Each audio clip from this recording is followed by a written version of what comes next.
हाँ तो बच्चों, आज हम पढ़ेंगे। पोइम है द ट्रीज़। ये 10th क्लास की एक पोइम है द ट्रीज़। इसको लिखा है एड्रिन रिच ने। एड्रिन रिच एक कवित्री है, पोइटेस है।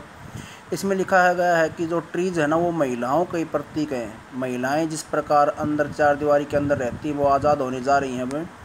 अब जो बाहरी जो ये वन रूपी दुनिया में बाहर आ रही हैं। तो आइए हम पढ़ते इस पोइम को। The trees inside are moving out into the forest. ये जो ट्रीज हैं, पेड़ हैं, ये इस वन में बाहर की ओर आ रही हैं। अब फॉरेस्ट दुनिया को कहा गया है, ट्रीज महिलाओं का गया है। द ट्रीज दैट वो the forest that was empty all these days. वो फॉरेस्ट जो वो दुनिया जो अब तक इन दिनों खाली रहती थी। Where no bird could sit, जहाँ पर कोई पक्षी नहीं बैठ सकता था। नो इंसेक्ट हाइड, जहाँ पर कोई इंसेक्ट होता कीट पतंगा, हाइड में छिपना, जहाँ पर कोई कीट पतंगा छिप नहीं सकता था। नो सन बेरी, बेरी होता है दबाना या कोई अंदर कोई चीज़ रखना। No sun berry it's fit in shadow, shadow होता है परछाई, छाया। और नए जो इन पेड़ों के बिना छाया में जो है सूर्य अपने कदम नहीं रख सकता था। सूर्य छाया में कदम तब रखे जब छाया होती हो। और छाया क्यों नहीं थी? कि पेड़ ही नहीं थे बाहरी ओर में। तो अब कहता है कि नए जो है वहाँ पक्षी बैठ सकते थे, न ही जो है इंसेक्ट हाइड कर सकते थे अपने आप को, और न ही सूर्य जो है परछाई में अपने कदम रख सकता था। द फॉरेस्ट वो one that was empty all this night, वो फॉरेस्ट जो इन सभी रातों के दौरान जो है खाली रहता था, अब वो ऐसा जो फॉरेस्ट है will be full of trees, full of से परिपूर्ण विल बी होगा। अब बाई से पहले पहले अब तक, अब सुबह से पहले पहले बाई मॉर्निंग, सुबह से पहले पहले जो है ये पेड़ों से परिपूर्ण होगा। ऑल नाइट, पूरी रात जो है। द रूट्स वर्क, सारी रात जब ये रूट्स जड़े हैं ये काम करती है। टू डिसंगेज, डिसंगेज होता है अलग करना। Them selves from the cracks, cracks में दरारें इन द वेरेंडा फ्लोर, जो वेरेंडा बरामदा, बरामदे के जिस फ्लोर या फर्श के अंदर जो दरारें हैं, क्रैक्स हैं, उनसे जो है ये सारी रात जो है ये जड़ें अपने आप को अलग करने में लगी रहती है, इसी काम में लगी रहती हैं। द लिवीज स्ट्रेन, अब ये जो पत्तियाँ है ना, ये पत्तियाँ स्ट्रेन दबाव डालती हैं फॉरवर्ड द ग्लास। ग्लास कौन सा है? ये ग्लास है, इसका खिड़की में लगा हुआ शीशा। तो कहता है कि जो पत्तियाँ है ना, वो शीशे के ऊपर दबाव डालती हैं, जैसे वो बाहर निकलना चाहती हों टुवार्ड की ओर, वो शीशे की ओर दबाव डालती हैं खिड़की में। स्मॉल ट्विग, छोटे छोटे टहनियाँ, स्टिप सख्त हो गई है। विद एग्जर्शन, एग्जर्शन होता है प्रयास, कोशिश, प्रयास कोशिश करने के साथ साथ है जो अब प्रयास कोशिश करने के साथ साथ जो टहनियाँ हैं, ट्विग जमीन छोटी छोटी टहनियाँ वो स्टिफ हो गई, स्टिफ में सख्त हो गई हैं। लॉन्ग, लंबी लंबी, जो क्रैम्प्ड होता है, ये कहीं टेढ़ी मेढ़ी, लंबी जो टेढ़ी मेढ़ी जो बहुत टहनियाँ हैं वो सफलिंग होता है, चटपटा रही हैं, अपने स्थान बदल रही हैं, वो अपना स्थान बदल रही हैं, अस्त व्यस्त हो रही हैं, उथल पुथल हो रही हैं। सफलिंग में उथल पुथल होना, अस्त व्यस्त होना, जगह बदलना। अंडर द रूफ, छत के नीचे वो अब जो है टेढ़ी मेढ़ी, लंबी लंबी टेढ़ी मेढ़ी टहनियाँ भी जब जो छटपटा रही हैं। लाइक, जैसे किस प्रकार उतावली है वो बाहर आने के लिए।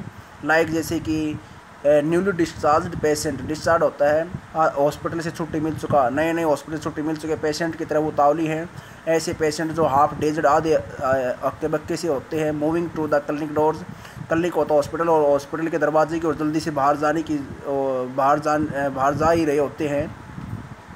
Moving to the clinic door, जैसे पेशेंट जो दरवाजे की ओर जा रहे हैं हॉस्पिटल के, क्योंकि उनको जो है हॉस्पिटल छुट्टी मिल चुकी है ना, इसलिए जल्दी से दरवाजे की ओर जा रहे हैं वो हॉस्पिटल से बाहर निकलने के लिए। ठीक वैसे ही जो है ये ट्रीज जो है बाहर निकलने की कोशिश में है।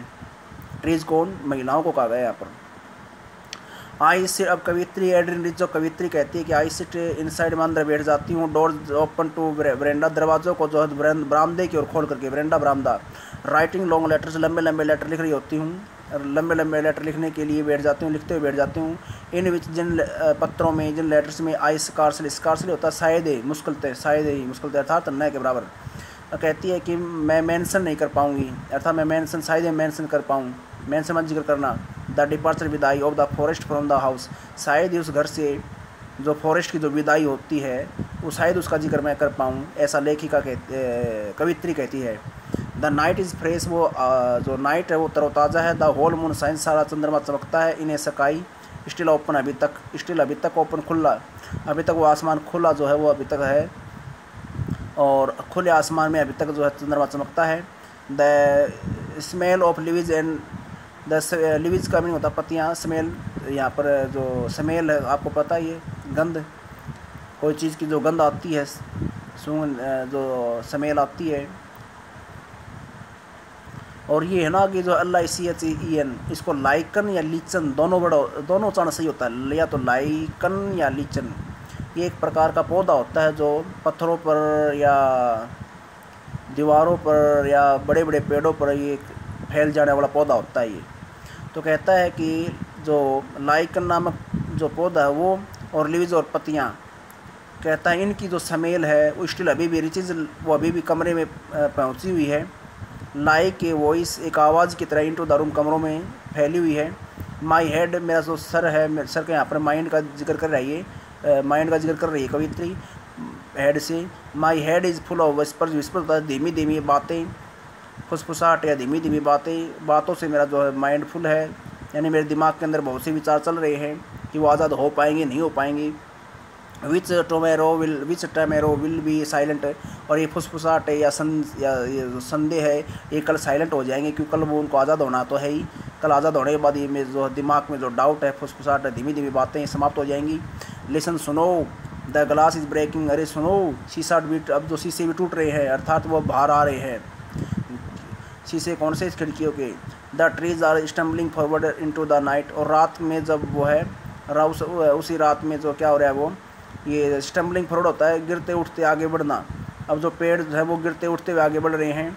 विंड्स, हवाएं, रस टू मीट दैम, हवाएं उन रस में दौड़ती हैं, हवाएं जो हैं उनसे मिलने के लिए दौड़ती हैं। विंड्स का मीनिंग होता है हवाएं, रस में दौड़ना, इसको वाइंड नहीं कहेंगे। वाइंड का मीनिंग तो चाबी भरना होता है, WIND, और WIND को यदि विंड कहेंगे तो हवा हो जाता है।